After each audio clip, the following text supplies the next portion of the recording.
നമ്മളിപ്പോൾ ഏത് ക്ലാസ്സിൽ പോയാലും നമുക്ക് അറിയാം, ആദ്യം മുട്ടിടുന്നു, പുഴുവാകുന്നു, പ്യൂപ്പ ആവുന്നു, പിന്നെ ചിലവാകുന്നു. അന്നപ്പോൾ സർവേയിൽ പോയിട്ട് ആകെ ഏതെങ്കിലും കണ്ടില്ല സമാധാനം എന്ന് പറയുന്ന പല അവസ്ഥകളും വന്നിട്ടുണ്ട്.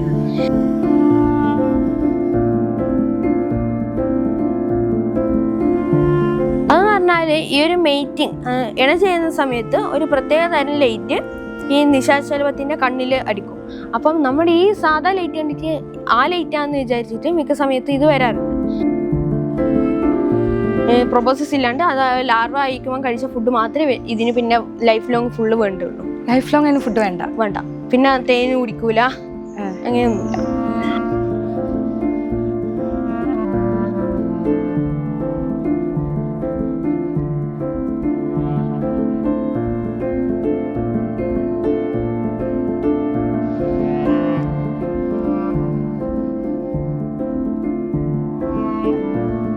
എന്താന്നുള്ളതൊന്ന് ഇതെന്ന് പറഞ്ഞാല് നമ്മുടെ ഈ മങ്കി പസിൽ എന്ന് പറയുന്ന ഒരു പൂമ്പാറ്റേന്റെ ലാർവയാണ്. അപ്പൊ ഇതിന് മങ്കി പസിൽ നിന്ന് കിട്ടാൻ കാരണം എന്ന് പറഞ്ഞാല് ഇത് പ്യൂപ്പ ആയി കഴിഞ്ഞാല് ഒരു കുരങ്ങന്റെ തല അതേപോലെ നമുക്ക് കാണാൻ പറ്റും. പിന്നെ ഇതെന്ന് പറഞ്ഞാല് ഈ ശത്രുക്കളിൽ നിന്ന് രക്ഷപ്പെടാൻ വേണ്ടിയിട്ട് ഈ രണ്ട് തല പോലെ അതിന്റെ വാലിന് കൊണ്ടിട്ട് ഒരു എക്സ്റ്റൻഷൻ കൊടുക്കും. അപ്പൊ ഈ പല്ലിയൊക്കെ വന്നാൽ ഈ രണ്ട് തല കണ്ടിട്ട് ഇതിനധികം കൺഫ്യൂഷൻ ആവും. അപ്പൊ ഈ ഒരു സമയം കൊണ്ട് ഒന്നെങ്കിൽ ഇതിനെ കാണും, അല്ലെങ്കിൽ ഈ പല്ല് പിടിച്ചാൽ തന്നെ ഡ്യൂപ്ലിക്കേറ്റിനായിരിക്കും മിക്ക സമയത്തും പിടിക്കുക. അപ്പൊ ഈ ചിറക് മുറിച്ചിട്ട് പറന്നു പോകും. പക്ഷെ ചിറക് പിന്നെ വീണ്ടും മുളച്ചു വരില്ലാന്നേ ഉള്ളൂ. അപ്പൊ അവർക്ക് പറക്കാൻ കഴിയില്ലല്ലോ. പറക്കാൻ പറ്റുമോ? അപ്പം ബട്ടർഫ്ലൈക്ക് എന്ന് പറഞ്ഞാൽ നമ്മള് 4 വിങ്സ് ഉണ്ട്, 2 പെയർ ആയിട്ട്, ഒന്ന് ഫ്രണ്ടിലും ബാക്കിലുമായിട്ട്. അപ്പൊ ഇതിൽ 4 വിങ്സ് ഉള്ള മാത്രമേ ഇവർക്ക് പറക്കാൻ പറ്റൂ. ഈ 2 മെയിൻ ഇത് വെച്ച് മാത്രമേ ഇവർക്ക് പറക്കാൻ പറ്റൂ.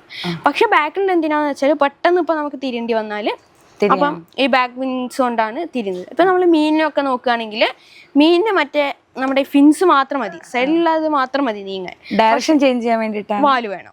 അതേപോലെ തന്നെ ഇനി ഹിൻഡ് വിങ്സ് പുറകിലുള്ള ഇത് ആവശ്യമുണ്ട്. ഇതെന്ന് പറഞ്ഞാൽ നമ്മുടെ ഈ കാട്ടുകടുക് എന്ന് പറയുന്ന ചെടിയുണ്ട്. അപ്പൊ ഈ കാട്ടുകടുക് എന്ന് പറഞ്ഞ ചെടിയിൽ മുട്ടിടുന്ന ഒരു പൂമ്പാറ്റയാണ് സൈക്കി. നമ്മൾ നേരത്തെ പറഞ്ഞില്ല, ഒരു വെള്ള നിറമുള്ള പൊട്ടുവെള്ളാട്ടി. അപ്പം അതിന്റെ പ്യൂപ്പയാണ് ഇത്. അപ്പം ഞാൻ ഈ മങ്കി പസിൽ മാവുന്ന കിട്ടിയെന്ന് പറഞ്ഞു. അപ്പം മാവുന്ന കിട്ടിയ അടുത്തൊരു പൂമ്പാറ്റേന്റെ പ്യൂപ്പയാണിത്. ബാരൻ എന്ന് പറയുന്ന ഒരു പൂമ്പാറ്റേന്റെ പ്യൂപ്പ. അപ്പം ഇതിനെന്ന് പറഞ്ഞാല് നമ്മൾ തൊടുമ്പോൾ നമുക്ക് ചൊറിയും. കാരണം നമ്മൾ ഉള്ളം കൈയിൽ ചൊറിയില്ല, പുറം കൈ കൊണ്ട് തൊട്ടാൽ അല്ലെങ്കിൽ ബാക്കിയുള്ള ഭാഗം കൊണ്ട് തൊട്ടാൽ ചൊറിയും. അതാകുമ്പോൾ ഇത് ഒരു സെൽഫ് ഡിഫെൻസിന് വേണ്ടിയിട്ട് ഉപയോഗിക്കുന്ന ഒരു ട്രിക്കാണ്. പിന്നെ ഇതെന്ന് പറഞ്ഞാല് നമ്മുടെ ഈ മാവിന്റെ ഈ ഒരു വെയിൻ, നമ്മുടെ ഈ ഇതുണ്ടാവുമല്ലോ, വെയിൻ ഉണ്ടാവുമല്ലോ, അതിനോട് പറ്റിയിട്ട് തന്നെ നിൽക്കും. കാരണം ഇതിന്റെ പുറത്ത് കൂടി ഒരു മഞ്ഞ വരെ പാസ് ചെയ്യുന്നുണ്ട്. അപ്പൊ അതിന്റെ പുറത്ത് തന്നെ പോയിരിക്കുമ്പോൾ നമുക്ക് പെട്ടെന്ന് മനസ്സിലാവില്ല ഇങ്ങനെ ഒരു ബട്ടർഫ്ലൈ ഇവിടെ ഇരിക്കുന്നുണ്ടോ എന്ന് നമുക്ക് മനസ്സിലാവില്ല. അന്നപ്പം മിക്ക എരപിടിയന്മാർക്കും ഇതിനെ കാണാൻ പറ്റില്ല. കേരളത്തിലെ ഏറ്റവും കൂടുതൽ കാണുന്ന പൂമ്പാറ്റ കേരളത്തിലെ ഏറ്റവും കൂടുതൽ കാണുന്ന പൂമ്പാറ്റ ഏതാ?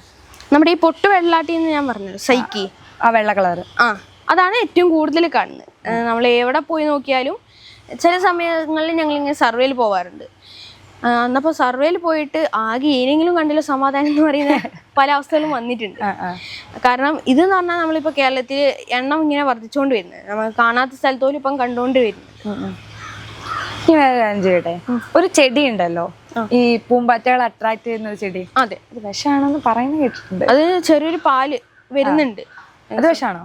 അത് കംപ്ലീറ്റ്ലി അതെനിക്ക് കൃത്യമായിട്ട് അറിയില്ല, എന്നാലും വിഷമായിരിക്കും. കാരണം എന്താ പൂമ്പാറ്റകൾക്ക് എത്ര ഇഷ്ടമാവാൻ കാരണം അറിയാം? അതിലെന്ന് പറയുന്നത് കൂടുതലും മെയിൽ ബട്ടർഫ്ലൈസ് ആണ്, ആൺശലഭങ്ങളാണ്. നമ്മുടെ ഈ കിലുക്കി ചെടി എന്ന് പറയും. കിലുക്കി ചെടി, അതിന്റെ ആ കായ നമ്മൾ കിലിക്കാല് കുട്ടികളെ കളിപ്പാട്ടം പോലെ ഉണ്ടാവും. അപ്പൊ ഈ ഒരു കിലുക്കി ചെടിയിൽ ഒരു തരം നിശാശലഭം, നമ്മൾ ചിത്രശലഭം നിശാശലഭവും 2 ഉണ്ട്. ചിത്രശലഭം പകലിൽ ഉണ്ടാവുന്നത്, നിശാശലഭം രാത്രി ഉണ്ടാവുന്നത്. അപ്പൊ ഈ നിശാശലഭത്തിന്റെ ഒരു തരം നിശാശലഭത്തിന്റെ പുഴു വന്നിട്ട് ഈ ഇല ഫുള്ള് കടിച്ചിടും. അപ്പൊ ഈ കടിച്ചിടുമ്പോ പറഞ്ഞാൽ ഈ ഒരു പാലിന്റെ ആ ഒരു സ്മെല്ല് ഈ അന്തരീക്ഷത്തിൽ പരക്കും. അപ്പൊ ഇത് നമ്മുടെ ഈ മെയിൽ ബട്ടർഫ്ലൈസിന് മാത്രമേ മനത്തറിയാൻ പറ്റുള്ളൂ. അപ്പൊ അതിന്റെ മേറ്റിങ്ങിന് വേണ്ടിയിട്ട് ഈ ഒരു പാൽ അത്യാവശ്യമാണ്. അതുകൊണ്ട് ഇത് കൂട്ടമായി വന്നിട്ട് ആ ഒരു ചെടി ഫുള്ള് കവർ ചെയ്യും. എന്നിട്ട് അതിൽ നിന്ന് അതിന്റെ പ്രൊബോസിസ് നമ്മൾ പറയും, അതിന്റെ ഒരു തുമ്പിക്കായി അതിൻ്റെ ഉള്ളിലേക്ക് ഇട്ട് അതിന്റെ കാലുകൊണ്ട് ചുരണ്ടി ആ ഒരു ഇത് വെച്ചിട്ട് വലിച്ചു കൊടുക്കും. അതുകൊണ്ടാണ് നമ്മളിപ്പം പൂമ്പാറ്റേനെ ആകർഷിക്കാന്ന് പറഞ്ഞിട്ട് മിക്ക ബട്ടർഫ്ലൈ ഗാർഡനിലും വീട്ടിലൊക്കെ ഇത് വെക്കും. അപ്പം ചില സമയത്ത് ഇത് അത്യാവശ്യം ഹൈറ്റ് വെക്കും. നല്ല 1.5 മീറ്റർ 2 മീറ്റർ ഒക്കെ ഹൈറ്റ് വെക്കും. എൻ്റെ വീട്ടിലുള്ള 2 മീറ്റർ ഹൈറ്റ് ഉണ്ട്. ഇതുവരെ ഒരു പൂമ്പാറ്റ പോലും വന്നില്ല എന്ന് പറയുന്നവരുണ്ട്.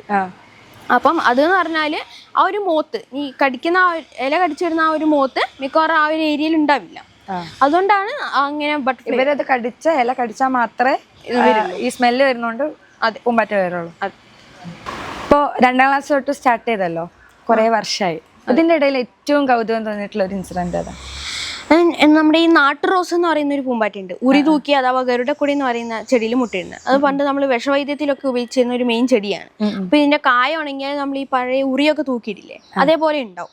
അപ്പം ഇതിന്റെ ഒരു നമുക്കിപ്പം ബട്ടർഫ്ലൈസിന് കൃത്യമായിട്ടുള്ള ഒരു കണക്ക് പറയാൻ പറ്റില്ല. എത്ര ദിവസം ഇങ്ങനെ പുഴുവായി നിൽക്കും, എത്ര ദിവസം പ്യൂപ്പിയാവും.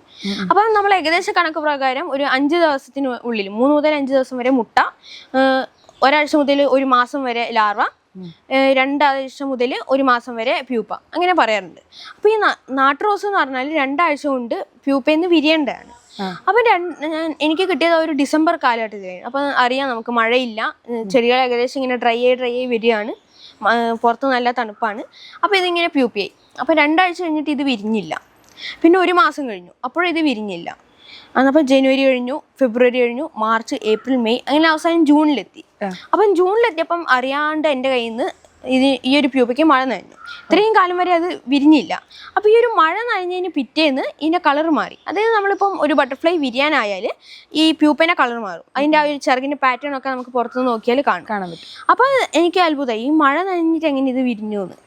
അപ്പം പിന്നെ ഇത് അതിൻ്റെ പിറ്റേന്ന് 3ാമത്തെ ദിവസം ഇത് പ്യൂപ്പയിൽ നിന്ന് വിരിഞ്ഞു. അപ്പോൾ എനിക്ക് മനസ്സിലായി അതിന് അനുയോജ്യമായ കാലാവസ്ഥ ആണെങ്കിൽ മാത്രമേ ഇത് പുറത്തു വരുള്ളൂ. അതായത് മഴ പെയ്താൽ നമുക്ക് എല്ലാവർക്കും അറിയാം പുതിയ ചെടികൾ മണ്ണിൽ നിന്ന് കിളിർക്കും. അപ്പം ഇതിൻ്റെ ചെടി ഏകദേശം ഇങ്ങനെ മുളച്ച് വരാനായി ഇതിനൊരു കൺസെപ്റ്റ് ഉണ്ടാവും. അപ്പോൾ ആ ഒരു കൺസെപ്റ്റ് വെച്ചിട്ടായിരിക്കാം ഇത് പ്യൂപ്പയെന്ന് ആ ഒരു മഴ കൊണ്ടപ്പോൾ തന്നെ വിരിഞ്ഞത്. ഇപ്പോൾ ഉപ്പായിട്ട് ഇരിക്കാനുള്ളൊരു സമയം എന്തായാലും ഉണ്ടാവില്ലേ? അത് കഴിഞ്ഞ് ഏത് കാലാവസ്ഥയാണെന്ന് ചിലപ്പോൾ പുറത്ത് വരണ്ടേ? അതല്ല ഇതിന് എന്തെങ്കിലും പറ്റില്ലേ? ഇല്ല, നമ്മളിപ്പം ലാർവ ആയിരിക്കുമ്പം ഇത് ആവശ്യത്തിന് ഫുഡ് കഴിക്കും.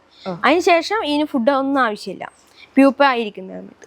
നമുക്കിപ്പം നമ്മുടെ കേരളത്തിലെ ഏറ്റവും വലിയ നിശാശലഭം ഒരു നാഗശലഭം എന്ന് പറയുന്നുണ്ട്, ശ്രീലങ്കൻ അറ്റ്ലസ് മോത്ത് അറ്റാക്കസ് ടാപ്രോബാനിസ് എന്ന് പറയുന്നത്. അപ്പോൾ നമ്മളിപ്പോൾ ഗൂഗിളിൽ സെർച്ച് ചെയ്ത് നോക്കിയാൽ അറ്റ്ലസ് മോത്ത് എന്ന് കാണും. അപ്പോൾ ഈ അറ്റ്ലസ് മോത്ത് നമ്മുടെ ഈ കേരളത്തിൽ കാണുന്നില്ല, ശ്രീലങ്കൻ അറ്റ്ലസ് മോത്താണ് കാണുന്നത്. അപ്പോൾ ഈ ഒരു അറ്റ്ലസ് മോത്ത് എൻ്റെ ഒരു ഫ്രണ്ട് ഉണ്ട്, നീലിഷ വിമൽ എന്ന് പറഞ്ഞിട്ട്, അവിടെ കണ്ണൂരിലാണ്. അവൾ ഒരു തവണ ഇതിനെ റിയർ ചെയ്തിരുന്നു. അപ്പോൾ റിയർ ചെയ്തപ്പോൾ ഇത് 8 മാസം കഴിഞ്ഞിട്ടാണ് ഇത് വിരിഞ്ഞത്.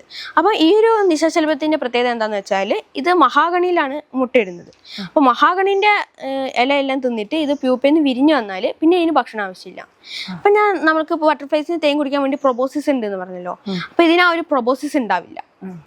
പ്രൊബോസിസ് ഇല്ലാണ്ട് അതായത് ലാർവ അയക്കുമ്പോൾ കഴിച്ച ഫുഡ് മാത്രമേ ഇതിന് പിന്നെ ലൈഫ് ലോങ് ഫുള്ള് വേണ്ടുള്ളൂ. ലൈഫ് ലോങ് അതിന് ഫുഡ് വേണ്ട. പിന്നെ തേന് കുടിക്കൂല, അങ്ങനെയൊന്നുമില്ല. ഇതിപ്പോ പറഞ്ഞല്ലോ പ്യൂപ്പയാണെന്ന്. ഇതുപോലെ ഓരോ വെറൈറ്റി പ്യൂപ്പകളെ കാണുമ്പോൾ ഇതേപോലെ ഡപ്പയിലിട്ട് അങ്ങനെയാണോ നിരീക്ഷിക്കാറ് പൊതുവെ? ഞാൻ 2 ടൈപ്പിൽ നിരീക്ഷിക്കാറുണ്ട്. ഇപ്പം ഞാനൊരു ലാർവേനെ കാണുകയാണെങ്കിൽ അതിനെ റിയർ ചെയ്യും, അതിനെ വളർത്തിയിട്ട് എന്നിട്ട് ഇങ്ങനെ വിരിയുന്ന വീഡിയോ ഒക്കെ എടുക്കാറുണ്ട്. അപ്പം അങ്ങനെ എടുക്കും. അല്ലാണ്ട് നമ്മളിങ്ങനെ പുറത്തുകൂടി ഇങ്ങനെ നടക്കുമ്പോൾ കാണുന്ന ബട്ടർഫ്ലൈസിൻ്റെതും എടുക്കും. അപ്പോൾ ഈരോടിൽ നിന്ന് വരുമ്പോൾ നമുക്ക് ആ ഒരു ദൃശ്യം കാണാൻ പറ്റും. അതായത് നമ്മളിപ്പോൾ ഏത് ക്ലാസ്സിൽ പോയാലും നമുക്ക് അറിയാം ആദ്യം മുട്ടിടുന്നു, പുഴുവാകുന്നു, പ്യൂപ്പയാവുന്നു, പിന്നെ ശലഭമാകുന്നു. പക്ഷെ നമ്മൾ ഈ പ്യൂപ്പയിൽ നിന്ന് ശലഭമാവുന്ന ഒരു ദൃശ്യം ഒരിക്കലും കാണില്ല. കാരണം നമ്മൾ അത് അന്വേഷിച്ച് പോകാറുമില്ല. കാരണം ഇത് നമ്മൾ മിക്ക സമയത്ത് ഈ പുലർച്ചെ സമയങ്ങളിലാണ് ചിത്രശലഭങ്ങൾ വിരിയാറ്.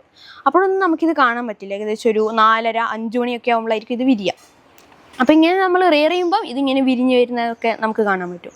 അന്നപ്പോൾ ആദ്യം വരുന്നത് അതിൻ്റെ തലയാണ്, ഹെഡാണ് ആദ്യം വരുന്നത്. പിന്നെ അത് വന്നിട്ട് ഒരു 1/2 മണിക്കൂർ 3/4 മണിക്കൂറൊക്കെ എടുത്തിട്ടാണ് അതിൻ്റെ ചിറക്. ആദ്യം എന്ന് പറഞ്ഞാൽ ഇങ്ങനെ പേപ്പർ നമ്മൾ ചുരുട്ടിയാൽ എങ്ങനെ ഉണ്ടാവും അതേപോലെ ആയിരിക്കും. പിന്നെ അതിലേക്ക് ചോര പമ്പ് ചെയ്ത് അത് ഇങ്ങനെ വിടർത്തുക ചെയ്യുക. ഇതൊക്കെ ഇനിയിപ്പോൾ ശലഭമായി കഴിഞ്ഞാൽ തുറന്നു വിടുക? വിടും. കുറേ അവിടെ ഉണ്ടാവും അല്ലേ വീട്ടിൽ? അവിടെ ഇപ്പല്ല, ഏകദേശം എല്ലാം കഴിഞ്ഞിരുന്നു. നമ്മളിപ്പോൾ സീസൺ അല്ലല്ലോ, വേനലായി. അപ്പം മിക്ക ബട്ടർഫ്ലൈസും ഇപ്പം മുട്ടയിടില്ല. ബട്ടർഫ്ലൈസിൻ്റെ എണ്ണം വളരെയധികം കുറവായിരിക്കും. ബട്ടർഫ്ലൈസ് മുട്ടയിടുന്ന ഒരു സമയം എപ്പോഴാണ്? മൺസൂൺ. മെയിനായിട്ട് നമ്മുടെ ഈ ഒരു മഴ പെയ്യുമ്പം എന്ത് സംഭവിക്കും, ഇപ്പോൾ പുതിയ ചെടികൾ മുളച്ചു വരും. അപ്പോൾ ആയിരിക്കും കൂടുതൽ നമ്മൾ ബട്ടർഫ്ലൈസിനെ കാണുക, ബട്ടർഫ്ലൈസ് കൂടുതൽ മുട്ടയിടുക. അങ്ങനെ. അപ്പോൾ മൺസൂണിൽ നമ്മൾ മിക്ക ചെടീൻ്റെ അടുത്ത് പോയാൽ അതിൽ ഈ ലാർവേനൊക്കെ കാണാൻ പറ്റും. കുറേ പുരസ്കാരങ്ങൾ നേടിയിട്ടുണ്ടല്ലോ. അപ്പോൾ ഏതൊക്കെ പുരസ്കാരങ്ങളാണ് നേടിയിട്ടുള്ളത്? എനിക്കിപ്പം ഏറ്റവും മെയിനായിട്ട് പറയാൻ പറ്റുന്നത് പറഞ്ഞാൽ ഉജ്ജ്വല ബാല്യം പുരസ്കാരം എന്ന് പറഞ്ഞിട്ടുണ്ട്. അതായത് നമ്മളെ ഒരു ജില്ലയിൽ നിന്ന് 3-4 കുട്ടികളെ സെലക്ട് ചെയ്യും. അപ്പം അവരുടെ ആ ഒരു കഴിവ്, അവർ എത്രത്തോളം ഈ ഒരു മേഖലയിൽ നേട്ടം കൊയ്തു എന്നുള്ളത് നോക്കിയിട്ടാണ് ഈ ഒരു പുരസ്കാരം തീരുമാനിക്കുന്നത്. അപ്പോൾ എനിക്ക് കിട്ടിയത് എൻ്റെ പരിസ്ഥിതി പ്രവർത്തനങ്ങളുടെ ഭാഗമായിട്ടായിരുന്നു. 2024 ജനുവരി 1 മുതൽ 2024 ഡിസംബർ 31 വരെ ആ ഒരു ഡേറ്റിൽ ഞാൻ എന്തൊക്കെ പ്രവർത്തനങ്ങൾ ചെയ്തു, അങ്ങനെ വെച്ചിട്ടാണ് ഈ ഒരു ഉജ്ജ്വല ബാല്യം പുരസ്കാരം എനിക്ക് കിട്ടിയത്. പിന്നെ ഈ അടുത്ത്, അതായത് ഒരാഴ്ചയും പറയാൻ പറ്റില്ല, ഒരു 3-4 ദിവസം മുൻപ് ഞാൻ കാസർഗോഡ് പോയിട്ടുണ്ടായിരുന്നു. അതായത് നമ്മുടെ ഈ കാസർഗോഡ് ബേർഡേഴ്സും കേരള വനം വകുപ്പും ചേർന്നിട്ട് ഒരു പുരസ്കാരം കൊടുക്കുന്നുണ്ട്. പിന്നെ റാണിപുരം എന്ന് ആണ് സ്ഥലത്തിൻ്റെ പേര്. അപ്പോൾ റാണിപുരം വനസംരക്ഷണ സമിതിയും അതിന് പങ്കുചേരുന്നുണ്ട്. അപ്പം നമ്മുടെ കാസർഗോഡ് ജില്ലയിലെ പ്രധാനപ്പെട്ട 4 ബേർഡേഴ്സ് കുട്ടി പക്ഷി നിരീക്ഷകരെ സെലക്ട് ചെയ്തിട്ട് അവർക്കൊരു അനുമോദനം പുരസ്കാരം നൽകി. അപ്പോൾ അത് ഈ ഫസ്റ്റ് ആയിട്ടാണ് ഇവർ ഈ 3 ദിവസം മുമ്പ് നടത്തിയത്. അപ്പോൾ അതിലെനിക്ക് കിട്ടിയിരുന്നു. ഞാൻ ഫസ്റ്റ് 4ൽ ഞാൻ സെലക്ട് ചെയ്തിട്ടുണ്ടായിരുന്നു. അങ്ങനെ ഇനി നാഷണൽ ദേശീയ തരത്തിൽ അവാർഡ്സ് ഒക്കെ കിട്ടിയിട്ടുണ്ടോ? ദേശീയ തലത്തിൽ ഞാൻ ഈ പ്രകൃതിയായിട്ടല്ല എങ്കിലും വേറെ നമ്മുടെ ഈ ലാംഗ്വേജ് ആ ഒരു തരത്തിൽ കിട്ടിയിട്ടുണ്ട്. അതായത് നമ്മുടെ ഈ പി ടി ഭാസ്കര പണിക്കർ നമുക്ക് മിക്ക അറിയാം. അപ്പോൾ ഈ പി ടി ഭാസ്കര പണിക്കരുടെ ആ ഒരു ഈ അവരുടെ ഓർമ്മയ്ക്ക് വേണ്ടിയിട്ട് ഒരു പരീക്ഷ നടത്താറുണ്ട്. അതെന്ന് പറഞ്ഞാൽ കുട്ടികൾക്ക് ആരോടും ചോദിക്കാം, എങ്ങനെ വേണേലും കണ്ടെത്താം. അപ്പം നമ്മൾ കുട്ടികൾ എഴുതുന്നതിനും കുട്ടികൾ എത്രത്തോളം അതിൽ ആ ഒരു സംഭവം പഠിച്ചു എന്ന് ടെസ്റ്റ് ചെയ്യും, ക്വിസും നടത്താറുണ്ട്. അങ്ങനെ ആ ഒന്നിൻ്റെ ഭാഗമായിട്ട് ആഗോള ബാലശാസ്ത്ര കോൺഗ്രസ് ആണ് അതിനെ പറയുക. അപ്പം അതിലെനിക്ക് ഫസ്റ്റ് കിട്ടിയിട്ടുണ്ടായിരുന്നു. ഈ വർഷം, അതായത് 7ാം ക്ലാസ് പഠിക്കുമ്പോൾ എനിക്ക് ഫസ്റ്റ് കിട്ടി, 8ാം ക്ലാസ്സിൽ പഠിക്കുമ്പോൾ എനിക്ക് സെക്കൻഡ് ആയിരുന്നു. ഇനി ഭാവിയിലേക്ക് എന്താവാനാണ്? ഇപ്പം ഏതായിട്ട് ബന്ധപ്പെട്ടിട്ട് പോകാനാണോ? അതെ, നമ്മൾ ഈ പരിസ്ഥിതിയെ സംരക്ഷിച്ചുകൊണ്ട് നമ്മുടെ ഈ ജീവജാലങ്ങളുമായി ബന്ധപ്പെട്ട് പരിസ്ഥിതിയുമായി ബന്ധപ്പെട്ടുള്ള എന്തെങ്കിലും ഒരു ജോലി, അങ്ങനെയാണ് എൻ്റെ ലക്ഷ്യം. അങ്ങനെ എന്തെങ്കിലും ഒരു ജോലി, ഒപ്പം ഇത് ബാക്കിയുള്ളവർക്ക് കൂടി പകർന്നു കൊടുക്കാനും. അപ്പം ഞാൻ സീക്ക് എന്ന് പറഞ്ഞൊരു സംഘടനേൻ്റെ അംഗമാണ്. അപ്പം നമ്മൾക്ക് അവിടെ കോട്ടഞ്ചേരി വനവിദ്യാലയം ഉണ്ട്. അപ്പോൾ ഈ വനവിദ്യാലയത്തിൽ കുട്ടികൾ ക്ലാസ് എടുക്കും. അപ്പം നമ്മുടെ ഈ കേരളത്തിന് ഞാൻ നേരത്തെ പറഞ്ഞു പപ്പ മാഷ്, അപ്പോൾ ഈ പപ്പ മാഷ് എന്നെ ക്ലാസ് എടുക്കാൻ വിളിക്കും. ഇങ്ങനെ കുട്ടികൾ വരുന്നുണ്ട്, വരൂലേ ചോദിച്ചിട്ട്. അപ്പം അങ്ങനെ വിളിക്കുമ്പം എനിക്ക് ഭയങ്കര താല്പര്യമാണ്. അതായത് എനിക്കിങ്ങനെ കുറച്ച് കുട്ടികളെ കാണാം, കുറച്ചും കൂടി എൻ്റെ അറിവ് പുതുക്കാൻ പറ്റും. കാരണം നമ്മൾ ഓരോ ക്ലാസ് എടുക്കുമ്പോൾ നമ്മൾ തന്നെ അറിവ് പുതുക്കുകയാണ് ചെയ്യുന്നത്. അപ്പം പകരും തോറും വളരുന്നതാണല്ലോ. അതെ. പിന്നെ എനിക്ക് നമ്മുടെ ഈ കമ്മ്യൂണിസ്റ്റ് പച്ച എന്ന് പറയുന്ന ഒരു ചെടിയുണ്ട്. അപ്പോൾ അതിലൊരു പ്രത്യേക തരം ഉണ്ടാവാറുണ്ട്, അതായത് ഈ കടന്നൽ മുട്ടയിടുന്നത്.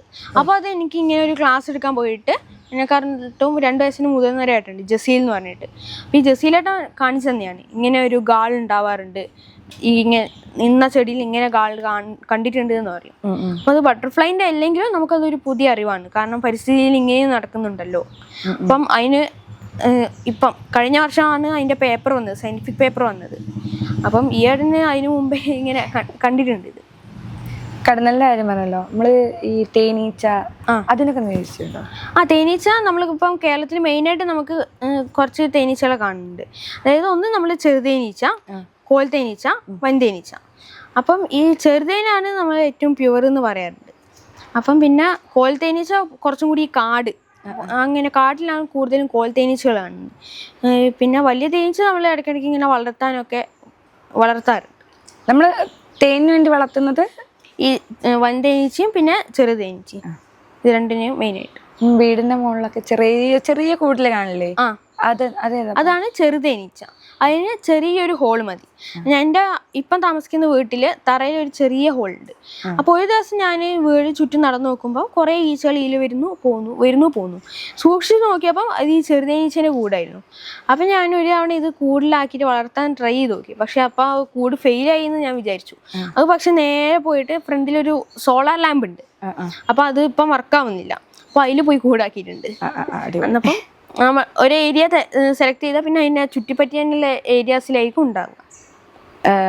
ഇപ്പോൾ പൂമ്പാറ്റ നമുക്കറിയാം, മനുഷ്യർ മാത്രമല്ല, മനുഷ്യർക്ക് ഭൂമിയിൽ ജീവിക്കണമെങ്കിൽ ഭൂമിയുടെ ഒരു ആവാസ വ്യവസ്ഥ അതുപോലെ നിലനിൽക്കണം എന്നുണ്ടെങ്കിൽ നമുക്ക് ഈ പറഞ്ഞ പോലെ മറ്റ് ജീവജാലങ്ങളും വേണം. അപ്പോൾ പൂമ്പാറ്റൻ്റെ ഒരു കോൺട്രിബ്യൂഷൻ എന്താണ്? പൂമ്പാറ്റ നമ്മൾ മെയിനായിട്ട് പറയുന്നത് നമ്മുടെ പരാഗണമാണ്, പോളിനേഷൻ. നമ്മൾ മനുഷ്യന്മാരെല്ലാം ഭക്ഷിക്കുന്ന ഈ കായകളും പച്ചക്കറിയും ഒക്കെ കിട്ടണമെങ്കിൽ അതിൽ പരാഗണം നടക്കണം. അപ്പോൾ ഈ പരാഗണത്തിലാണ് മെയിനായിട്ട് ഈ ബട്ടർഫ്ലൈസ് പങ്കുവഹിക്കുന്നത്. പിന്നെ നമ്മൾ ഈ ഫുഡ് ചെയിൻ, ഭക്ഷ്യശൃംഖല, ഇപ്പം നമ്മൾ ഫുഡ് ചെയിനും വളരെ വലിയ പ്രാധാന്യമുണ്ട്. ഒരു ഫുഡ് ചെയിൻ കംപ്ലീറ്റ് ആയി നടക്കുന്നതുകൊണ്ടാണ് നമ്മൾ അതൊക്കെ ഇപ്പം ജീവിച്ചിരിക്കുന്നത്. അപ്പോൾ ഫുഡ് ചെയിനിലുള്ള ആ ഒരു മെയിൻ പങ്കാളിത്തം അതും കൂടി ഉള്ളതുകൊണ്ടാണ് നമുക്ക് മനുഷ്യന്മാർക്ക് നിലനിൽപ്പുള്ളത്. ഇത് രണ്ടുമാണ് ബട്ടർഫ്ലൈസിൻ്റെ ഏറ്റവും മെയിൻ ആയിട്ടുള്ള 2 കോൺട്രിബ്യൂഷൻസ്. ഇനിയും കൂടുതൽ കോൺട്രിബ്യൂഷൻസ് സയൻറ്റിസ്റ്റ് കണ്ടുപിടിച്ചുകൊണ്ടിരിക്കുകയാണ്. പൂമ്പാറ്റകൾ ഇവിടെ നിന്ന് ഇല്ലാതെ ആയി കഴിഞ്ഞാൽ നമ്മൾ കാര്യമായിട്ടന്നെ ബാധിക്കും. അതെ, അത് ഒരു സയൻറ്റിസ്റ്റ് പറഞ്ഞിട്ടുണ്ടായിരുന്നു. നമ്മുടെ ഈ ഷഡ്പദങ്ങൾ എല്ലാ പോളിനേച്ചേഴ്സും അപ്രത്യക്ഷമായാൽ മനുഷ്യന്മാർക്ക് 5 വർഷത്തിൽ കൂടുതൽ ഭൂമിയിൽ നിലനിൽക്കാൻ പറ്റില്ല. കാരണം ആർട്ടിഫിഷ്യൽ നമ്മൾ പോളിനേഷൻ നടത്തുകയാണെങ്കിൽ തന്നെ നമുക്ക് എത്ര ഒരു ലിമിറ്റ് ഉണ്ടല്ലോ, നമുക്ക് എല്ലാ ചെടിയിലും പോയിട്ട് ആക്കാൻ പറ്റില്ല. അതുകൊണ്ട് നമ്മൾ 5 വർഷം എങ്ങനെയെങ്കിലും ഒക്കെ പിടിച്ചേക്കും. പിന്നെ മനുഷ്യന്മാർക്ക് ഒരു നിലനിൽപ്പ് ഉണ്ടാവില്ല. ബാക്കിയുള്ള ജീവികളും അതേപോലെ ഇപ്പൊ തന്നെ നമുക്കറിയാലോ ഈ മിന്നാമിന്നി, നമ്മളെവിടെയും മിന്നാമിന്നിയെ കാണുന്നില്ല എന്നുള്ള ഒരു സത്യമാണ്. പ്രകാശ മലിനീകരണം, ലൈറ്റ് പൊല്യൂഷൻ. പണ്ടെന്ന് പറഞ്ഞാൽ നമ്മൾ ഈ ഒച്ചുകൾ കുറവായിരുന്നു. കാരണം ഈ മിന്നാമിനുങ്ങ് എന്ന് പറഞ്ഞാൽ മിന്നാമിനുങ്ങിനെ ലാർവ ഭക്ഷണമാക്കുന്നത് ഒച്ചുകളെയാണ്. അപ്പോൾ ഈ ഒച്ചിനെ ഭക്ഷണമാക്കുമ്പം നമുക്ക് ഈ നമ്മുടെ ചുറ്റുപാട് ഒച്ചിനെ നമുക്ക് അധികം കാണാൻ കിട്ടാറില്ല. ഇപ്പം എന്ന് പറഞ്ഞാൽ മഴക്കാലമായ ഫുള്ള് ഒച്ചുകളാണ്. നമ്മുടെ വീടിൻ്റെ പരിസരത്ത് എല്ലാ ഒച്ചുകൾ കാണാം. അതിൻ്റെ അർത്ഥം എന്താണെന്ന് വെച്ചാൽ നമ്മൾ രാത്രി അനാവശ്യമായിട്ട് അമിതമായി ലൈറ്റ് ഇടുന്നു. അപ്പോൾ ഈ ഒരു പ്രകാശ മലിനീകരണം കാരണം മിക്ക ജീവികളും നമുക്ക് കാണുന്നില്ല. മിന്നാമിനുങ്ങുകൾ അപ്രത്യക്ഷമായി തുടങ്ങി. അങ്ങനെ ഒച്ചുകളുടെ എണ്ണം കൂടി, മൂങ്ങകൾ കുറയാൻ തുടങ്ങി. അങ്ങനെ രാത്രി സഞ്ചാരികളായ മിക്ക ജീവികളും, വവ്വാലുകൾ, മോത്ത്, നിശാശലഭങ്ങൾ മിക്ക സമയത്തും നമ്മുടെ ഈ ലൈറ്റിന് ആകൃഷ്ടരായി വന്നിട്ട് അത് അവിടെ തന്നെ ഇടയ്ക്ക് ചത്തുപോകും. കാരണം പല്ലികൾ പിന്നെ ഉറുമ്പൊക്കെ വന്നിട്ട്. മഴപ്പാറ്റ, മഴപ്പാറ്റ. അതെ, അതെന്ന് പറഞ്ഞാല് ഈ ഒരു മെയ്റ്റിങ് ഇണ ചെയ്യുന്ന സമയത്ത് ഒരു പ്രത്യേക തരം ലൈറ്റ് ഈ നിശാശലഭത്തിന്റെ കണ്ണിൽ അടിക്കും. അപ്പം നമ്മുടെ ഈ സാധാ ലൈറ്റ് കണ്ടിട്ട് ആ ലൈറ്റാന്ന് വിചാരിച്ചിട്ട് മിക്ക സമയത്ത് ഇത് വരാറുണ്ട്. അപ്പം എനിക്ക് അത് തന്നെയാണ് കംപ്ലീറ്റ് അറിയില്ല. സയൻറ്റിസ്റ്റ് അതിനെക്കുറിച്ച് എന്താ സംഭവം കൂടുതൽ ഇങ്ങനെ പഠിച്ചു വരുന്നേ ഉള്ളൂ. കൂടുതൽ എന്തെങ്കിലും പറയാനുണ്ടോ? നമ്മളെന്ന് പറഞ്ഞാൽ നമ്മൾ ശലഭങ്ങൾ മാത്രമല്ല, പരിസ്ഥിതിയിലുള്ള ഏത് ജീവി ആയാലും അതിനൊരു പ്രത്യേക പങ്കുണ്ട്. ഇപ്പോൾ നമ്മൾ ആവശ്യമില്ലാത്ത ഏതെങ്കിലും ഒരു ജീവിയാണെങ്കിൽ തന്നെ ഇതിന് വേറൊരു സൈഡിൽ പരിസ്ഥിതിയുമായി ബന്ധപ്പെട്ട് വളരെയധികം ഇമ്പോർട്ടൻസ് ഉണ്ടാവും. അപ്പോൾ ഒച്ചുകൾ, നമ്മുടെ മിക്ക ചെടികളും എണ്ണം വർദ്ധിക്കുന്നത് തടയുകയാണ്. പക്ഷെ ഒച്ചുകൾ നമുക്കൊരു ശല്യമായി മാറുന്നുണ്ട്. അപ്പോൾ ഇങ്ങനെ ഓരോ ജീവിക്കും പരിസ്ഥിതിയിൽ വളരെയധികം ബന്ധമുണ്ട്. അപ്പോൾ നമ്മളിങ്ങനെയുള്ള ഓരോ ജീവികളെയും നമ്മൾ സംരക്ഷിക്കണം. അപ്പോൾ നമ്മൾ ബുദ്ധമയൂരി, നമ്മുടെ സംസ്ഥാനത്തിൻ്റെ ഔദ്യോഗിക ചിത്രശലഭമാണ്. ബുദ്ധമയൂരി മുട്ടയിടുന്നത് മുള്ളിലവ് എന്ന് പറയുന്ന ചെടിയിലാണ്. അപ്പോൾ ഈ മുള്ളിലവ് നമ്മൾ ഫർണിച്ചറിന് ഉപയോഗിക്കില്ല, വേറെ അതിനെ കൊണ്ട് യാതൊരു യൂസും ഇല്ല. ആദ്യം ഈ മുള്ളിലവിൻ്റെ മുള്ളെടുത്ത് നമ്മൾ സ്റ്റാമ്പ് ആക്കിയിട്ടെങ്കിലും കളിക്കുമായിരുന്നു. അപ്പോൾ പിന്നെ പ്ലാസ്റ്റിക് കൊണ്ടുള്ള വന്നുകൊണ്ട് ആ ഒരു യൂസും കഴിഞ്ഞു. അതുകൊണ്ട് ഇപ്പോൾ മിക്ക ആൾക്കാരും ഇത് വെട്ടി നശിപ്പിക്കുകയാണ്. അപ്പോൾ ഈ ബുദ്ധമയൂരിൻ്റെ പ്രത്യേകത എന്ന് വെച്ചാൽ മിക്ക ശലഭങ്ങൾക്കും ഒന്നിൽ കൂടുതൽ ലാർവ ഭക്ഷണ സസ്യങ്ങൾ ഉണ്ടാവും. ബുദ്ധമയൂരിക്ക് ഒറ്റ ലാർവ ഭക്ഷണ സസ്യം മാത്രമേ ഉള്ളൂ. അപ്പം അതേ ബുദ്ധമയൂരിക്ക് ഈ മുള്ളിലവില്ലെങ്കിൽ ബുദ്ധമയൂരി അതോടെ വംശനാശം നേരിടും. അത് അങ്ങനെയാണ് ഇപ്പോൾ നമ്മൾ കണ്ടുകൊണ്ടിരിക്കുന്നത്.